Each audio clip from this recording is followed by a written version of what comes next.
Good morning, all. Today we are going to start our new chapter Accounting for Hire Purchase and Installment System. Meaning of hire purchase.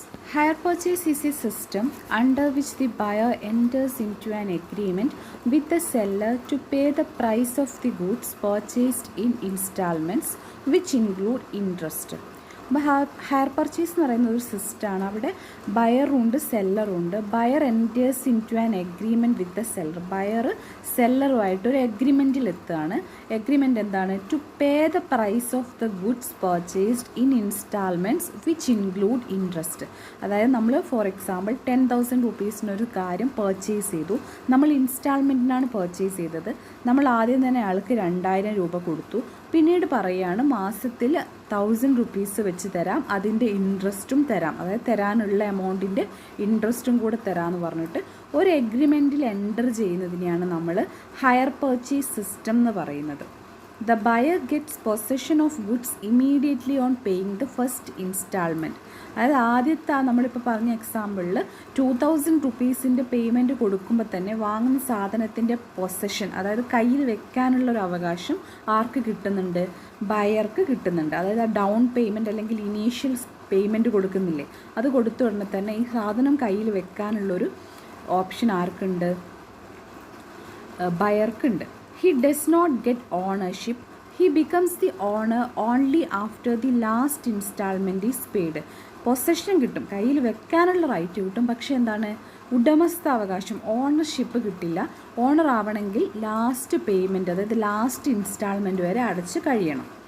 Under the system, if the buyer fails to pay any instalment, the seller has a right to take back the goods. ഈ seller ഏതെങ്കിലും ഒരു buyer ഏതെങ്കിലും ഒരു instalment പേ ചെയ്യാൻ fail ആവുകയാണെങ്കിൽ സെല്ലർക്ക് അത് തിരിച്ചെടുക്കാനുള്ള, goods തിരിച്ചെടുക്കാനുള്ള right ഉണ്ട്. In hire purchase system, delivery of the goods is immediate but payment is made in instalments in future. Delivery goods നമ്മൾ ഈ ഡൗൺ പേയ്മെൻറ്റ് കൊടുത്ത ഉടനെ തന്നെ നമുക്ക് കിട്ടുന്നുണ്ട്, ഡെലിവറി നടക്കുന്നുണ്ട്. പക്ഷേ ഓണർഷിപ്പ് കൊടുക്കുന്നത് അല്ലെങ്കിൽ പേയ്മെൻറ്റ് കംപ്ലീറ്റ് ചെയ്യുന്നത് ഫ്യൂച്ചറിലാണ്. അതായത് 8-10 അല്ലെങ്കിൽ 10-12 ഇൻസ്റ്റാൾമെൻറ്റ്സ് അടച്ചിട്ട് ഫ്യൂച്ചറിലാണ് പേയ്മെൻറ്റ് കംപ്ലീറ്റ് ചെയ്യുന്നത്. അപ്പോൾ നമ്മൾക്ക് അറിയുന്ന ഒരു കൺസെപ്റ്റ് തന്നെയാണ് എന്ത്? Higher purchase. നമ്മൾ ഇൻസ്റ്റാൾമെൻറ്റിനൊക്കെ സാധനങ്ങൾ വാങ്ങിക്കുന്നില്ലേ, ആ ഒരു കൺസെപ്റ്റ് തന്നെയാണ്. പക്ഷേ ചിലതിലൊക്കെ നമ്മൾ ഓണർഷിപ്പും കൂടെ ട്രാൻസ്ഫർ ചെയ്യും. പക്ഷേ ഇവിടെ എന്താണ്? ഓണർഷിപ്പ് ട്രാൻസ്ഫർ ചെയ്യാതെ പൊസഷൻ മാത്രം കൊടുക്കുന്നുണ്ട്. പിന്നെന്താണ്? നമ്മൾ ആ പേ ചെയ്യുന്ന എമൗണ്ടിൽ ഇൻട്രസ്റ്റും കൂടി ഇൻക്ലൂഡഡ് ആണ്. അത് നമ്പർ ഓഫ് പേയ്മെൻറ്റ്സ് ഉണ്ടാവും. തുടക്കത്തിൽ കൊടുക്കുന്നതിനെ നമ്മൾ ഡൗൺ പേയ്മെൻറ്റ് അല്ലെങ്കിൽ സ്പോട്ട് പേയ്മെൻറ്റ് എന്നൊക്കെ പറയും.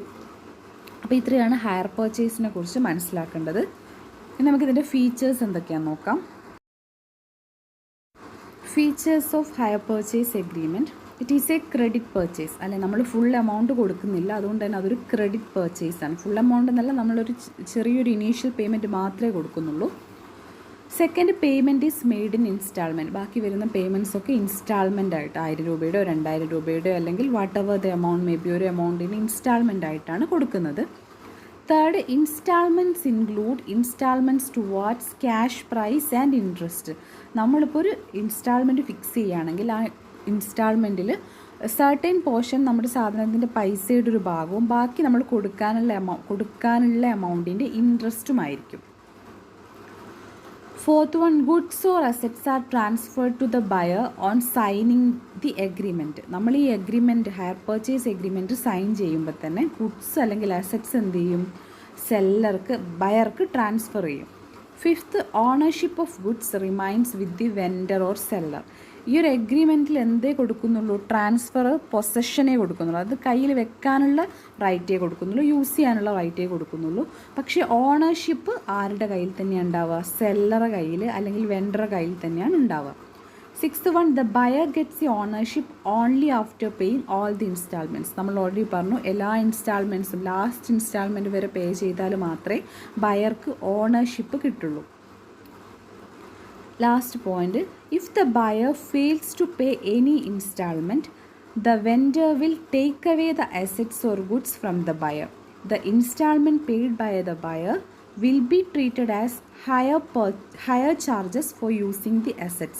ഇൻസ്റ്റാൾമെൻറ്റ് പേ ചെയ്യണം. അതിലേതെങ്കിലും ഒരു ഇൻസ്റ്റാൾമെൻറ്റ് പേ ചെയ്യാൻ ബയർ ഫെയിലായാൽ സെല്ലർക്ക് എന്ത് ചെയ്യാം, ആ ഗുഡ്സ് തിരിച്ചെടുക്കാനുള്ള റൈറ്റ് ഉണ്ട്. അങ്ങനെ തിരിച്ചെടുക്കുമ്പം അതുവരെ അടച്ചിട്ടുള്ള ഹയർ ചാർജസ്, നമ്മൾ അടച്ചിട്ടുള്ള ഇൻസ്റ്റാൾമെൻറ്റ്സ് ആ ഒരു പ്രൊഡക്റ്റ് അല്ലെങ്കിൽ ആ ഒരു അസറ്റ് യൂസ് ചെയ്യാനുള്ള ചാർജായിട്ടാണ് കൺസിഡർ ചെയ്യാം. അപ്പോൾ ഇത്രയാണ് ഹയർ പർച്ചേസ് എഗ്രിമെൻറ്റിൻ്റെ ഫീച്ചേഴ്സ്.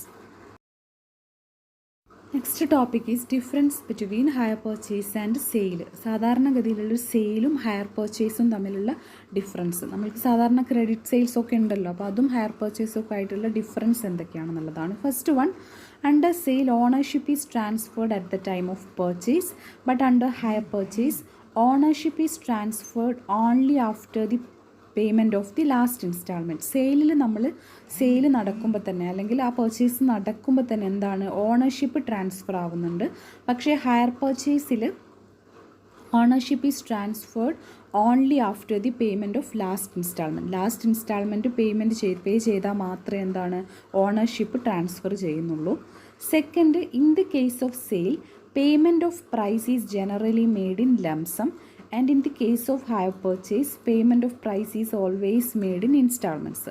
നമ്മൾ ജനറലി സെയിൽസ് എന്ന് പറയുമ്പോൾ അവിടെ പൈസ ഒരുമിച്ച് കൊടുക്കുകയാണ് ചെയ്യുന്നത്. അതായത് ക്രെഡിറ്റ് സെയിൽ അല്ലാത്ത കേസസിലൊക്കെ നമ്മൾ ജനറലി സെയിൽ എന്ന് പറയുമ്പം പേയ്മെൻറ്റ് ലംസായിട്ട് പ്രൈസ് എത്രയുണ്ടോ അത് ഒരുമിച്ച് കൊടുക്കുകയാണ് ചെയ്യുന്നത്. പക്ഷേ ഹയർ പർച്ചേസിൽ എപ്പോഴും എന്തായിരിക്കും, payment of price is made in instalments, എപ്പോഴും എന്തായിരിക്കും ഇൻസ്റ്റാൾമെൻ്റ് ആയിട്ടാണ് കൊടുക്കുക.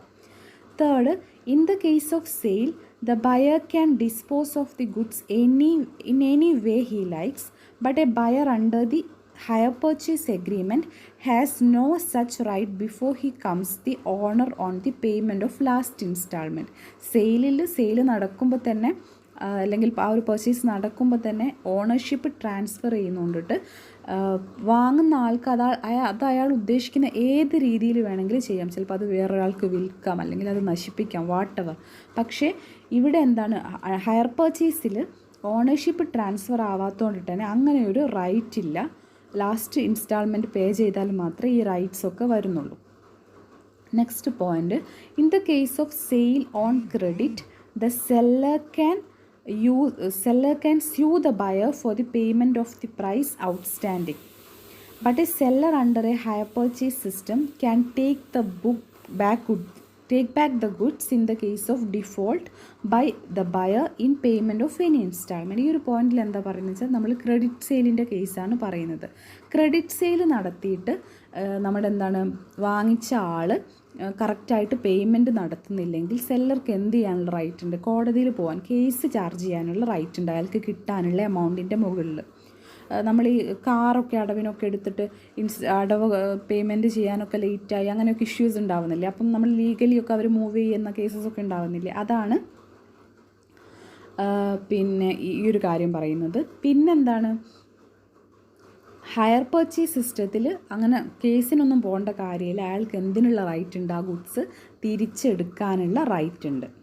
പിന്നെ fifth one, in case of sale the buyer's position is like that of an owner, but the position of an owner under hire purchase is like a bailee in respect of the goods until he becomes the owner. സെയിലിൽ ബയറുടെ position എന്ന് പറയുന്നത് ഓണറുടെ പൊസിഷനാണ്, അതായത് വാങ്ങിക്കഴിയുമ്പോൾ owner ആവുന്നുണ്ട്. പക്ഷേ hire പർച്ചേസിൽ ഒരു ബെയിലിയുടെ, അതായത് നമ്മളൊരു സാധനം കൈവശം വെക്കാനുള്ള ഒരു റൈറ്റ്, അതാണ് ബെയിലി. നമുക്ക് കയ്യിൽ വെക്കാനുള്ള ഒരു റൈറ്റ് മാത്രമാണ് ഉണ്ടാവുന്നത്. ലാസ്റ്റ് പേയ്മെൻറ്റ് നടത്തി ഓണർ ആകുന്നത് വരെ ആ ഒരു റൈറ്റാണുള്ളത്. Sixth one, in case of sale on immediate cash the price does not include any interest, but under the hire purchase installment includes interest. അതായത് സെയിലിൽ നമ്മളിപ്പോൾ ഒരു 10,000 സാധനം 10,000 അപ്പം തന്നെ കൊടുത്ത് വാങ്ങിക്കുകയാണെങ്കിൽ അതിൽ ഇൻട്രസ്റ്റ് വരുന്നില്ല. പക്ഷേ ഹയർ പർച്ചേസിൻ്റെ ഇൻസ്റ്റാൾമെൻറ്റ്സിൽ എന്തും കൂടെ ഉൾപ്പെടുന്നുണ്ട്, നമ്മൾ കൊടുക്കാനുള്ള എമൗണ്ടിൻ്റെ ഇൻട്രസ്റ്റും കൂടെ ഉൾപ്പെടുന്നുണ്ട്. ഡൗൺ പേയ്മെൻറ്റിന് ഇൻട്രസ്റ്റ് വരില്ല, അല്ലെ സ്പോട്ട് പേയ്മെൻറ്റ് ഉണ്ടല്ലോ, വാങ്ങിക്കുമ്പോൾ തുടക്കത്തിൽ കൊടുക്കുന്നതിൽ ഇൻട്രസ്റ്റ് വരില്ല. ബാക്കി ഇൻസ്റ്റാൾമെൻറ്റ്സിലൊക്കെ എന്ത് വരും, ഇൻട്രസ്റ്റും കൂടെ ഇൻക്ലൂഡഡ് ആണ്. അപ്പോൾ ഇത്രയാണ് ഹയർ പർച്ചേസും സെയിലും തമ്മിലുള്ള difference. Next terms used in hire purchase agreement. Hire purchase എഗ്രീമെൻറ്റിൽ കോമൺ ആയിട്ട് യൂസ് ചെയ്യുന്ന കുറച്ച് ടേംസ് ഉണ്ട്. അതെന്തൊക്കെയാണെന്ന് നമ്മൾ മനസ്സിലാക്കി വെക്കണം. First one, hirer. Hirer is a buyer of the goods according to the hire purchase എഗ്രീമെൻറ്റ്.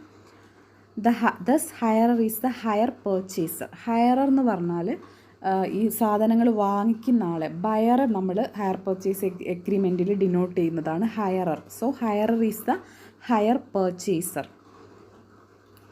Second, higher vendor. Hire vendor is the owner or seller of goods according to hire purchase agreement.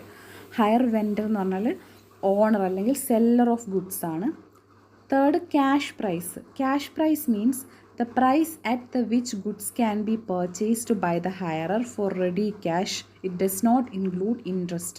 അത് നമ്മൾ നേരത്തെ പറഞ്ഞില്ല, 10,000 എന്ന് പറയുന്നതിനെയാണ് cash prize എന്ന് പറയുന്നത്. അത് 10,000 കൊടുത്ത് വാങ്ങിക്കുകയാണെങ്കിൽ നമുക്ക് അപ്പോൾ തന്നെ ഓണർഷിപ്പും കിട്ടും, നമ്മൾ അതിന് ഇൻട്രസ്റ്റ് കൊടുക്കേണ്ട ആവശ്യവും വരുന്നില്ല. Next, down payment. It is the initial payment made at the time of signing the hire purchase agreement. നമ്മൾ ഹയർ പർച്ചേസ് എഗ്രീമെൻറ്റ് സൈൻ ചെയ്യുമ്പോൾ തുടക്കത്തിൽ കൊടുക്കുന്ന ആ ഒരു ചെറിയ എമൗണ്ടിനെയാണ് ഡൗൺ പേയ്മെൻറ്റ് എന്ന് പറയുന്നത്. It is in the nature of deposit. It does not include any interest. അതിൽ ഇൻട്രസ്റ്റ് ഒന്നും വരില്ല. Hire purchase price. It is the total amount payable by the hirer to the hire vendor. It includes the cash price and interest of the future instalment. Hire purchase price എന്ന് പറഞ്ഞാൽ നമ്മൾ അസറ്റിൻ്റെ അല്ലെങ്കിൽ whatever it is അതിൻ്റെ price plus അതിൻ്റെ ഇൻസ്റ്റാൾമെൻറ്റ്സിന് വരുന്ന ഇൻട്രസ്റ്റും കൂടെ കൂട്ടിയിട്ടുള്ള ടോട്ടൽ എമൗണ്ട് ആണ്. So hire purchase price is equal to cash price plus interest on outstanding balances. Next, higher purchase charges. This is the difference between higher purchase price and the cash price. These charges are popularly known as interest. Higher purchase charges എന്ന് പറഞ്ഞാൽ ഒരു അസറ്റിൻ്റെ അല്ലെങ്കിൽ higher പർച്ചേസിൽ വാങ്ങിക്കുന്നതിൻ്റെ പ്രൈസും അതിൻ്റെ total higher purchase പ്രൈസും തമ്മിലുള്ള difference. അതായത് higher purchase പ്രൈസും ആക്ച്വൽ പ്രൈസും തമ്മിലുള്ള ഡിഫറൻസ്. അത് നോർമലി എന്തായിരിക്കും? ഇൻട്രസ്റ്റ് ആയിരിക്കും. ചിലപ്പോൾ വേറെ എന്തെങ്കിലും ചാർജസും കൂടെ വരാം, പക്ഷേ പോപ്പുലർലി നോൺ ആസ് ഇൻട്രസ്റ്റ്. അപ്പോൾ ഇത്രയാണ് ഹയർ പർച്ചേസ് എഗ്രീമെൻറ്റിൽ വരുന്ന ടേംസ്.